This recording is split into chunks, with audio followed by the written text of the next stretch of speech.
It is not over for Andrew Mountbatten Windsor. He may think it is, but it isn't. Sooner or later he will be dragged whining a little piteously to testify or answer charges. And there is more, of course, of Jeffrey Epstein's communications with the, how do we put it, the great and the good, yet to be released. The King and his advisers could see that Andrew was a wound which would only continue to suppurate. His action was ruthless and has met with an awful lot of public accord. But what sort of effect will it have upon a already fissiparous royal family?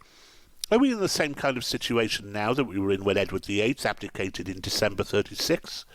Or will Andrew cut loose, not cast a shadow? He's always denied those accusations against him, of course.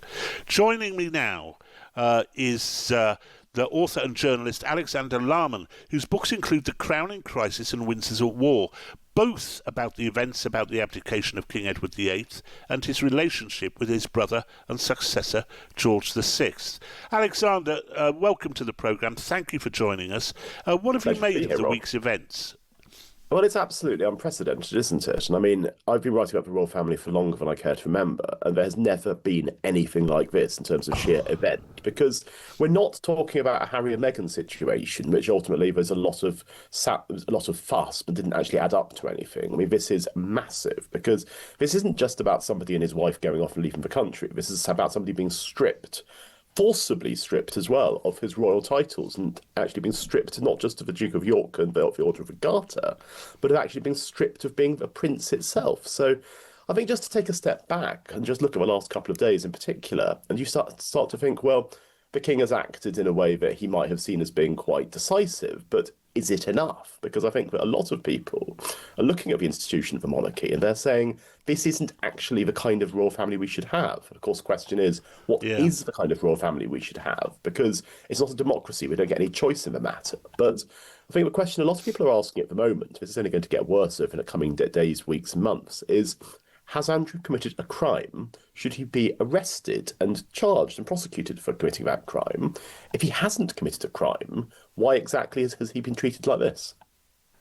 Well, isn't the answer to that whether he's committed a crime or not, his association with a disgraced lawyer, Jeffrey Epstein, was undoubted and continued long after he said it had ended? Oh, he certainly lied. I mean, there's no doubt about that. I mean, what's been interesting is I've seen a few people, including Peter Hitchens, coming forward and trying to defend Andrew on the grounds that he's been found guilty without being actually proved to be guilty. And I'd say, well, you can say that if you want, but he's the last person on this earth I would try and defend at this precise moment, because it's clear he was in touch with Epstein for much longer than he should have been. It's clear that he continued the friendship with him way after he said all this stuff.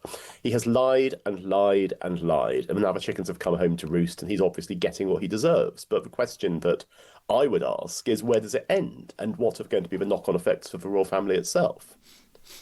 Well, indeed. I mean, and your expertise is particularly about the abdication of King Edward VIII and his relationship with his brother and successor George VI, and maybe public opinion at the time, which was very much against Edward VIII, wasn't it? Obviously, largely because of his relationship with a woman who had with a divorcee, but also because of his apparent sympathies for Adolf Hitler's arguably controversial regime in Germany. Was the public feeling then as unanimous as it seems to be now? Well, Rod, I think what's important to remember is that in 1936, the royal family were treated very differently by the average person in the street, because they were seen as essentially gods. And there was none of the stuff that's happened subsequently, and none of the democratisation of the royal family. But essentially, Edward was very popular up to and including the time of the abdication, because obviously people didn't know anything. It was presented as a love story of Wallis Simpson, which is, of course, complete rubbish, but that's not what people knew at the time. But also, because of Lord Beaverbrook, who's the most powerful newspaper magnate of the day, everything was kept out of the papers. There was a gentleman's agreement not to embarrass the king and not to reveal any of the details of his affair with Wallis Simpson. So what you have back then is the fact that things could continue because of a sense of noblesse oblige. Now, I don't think we have that anymore. I think that... No. I mean, I think we look at the royal family now, and they're quite underwhelming, to be honest with you. I mean, I don't look at a single member of the royal family and think, oh, you inspire trust and devotion. I just feel like they're just all second raters. And so I, I Andrew's kind of I, I kind of still carry a torch for Princess Anne, evidence says, who because she kind of embodies that discipline and duty idea, which kind of sustained her mum throughout that very, very long regime. But you're absolutely right that you can kind of trace this back, and the problems that have occurred to the democratisation of the royal family, the openness which Tony Blair, amongst others, thought was appropriate for the time, Princess Diana and so on. It all seems to have come apart in roundabout the mid-90s, doesn't it? well, I think that after Diana died, the royal family were very clever because obviously they were faced with another existential crisis. But because of Tony Blair, I think we must look at what Tony Blair did in terms of essentially saving the royal family from itself, and meaning Yeah. that what could have been an absolute PR disaster was averted.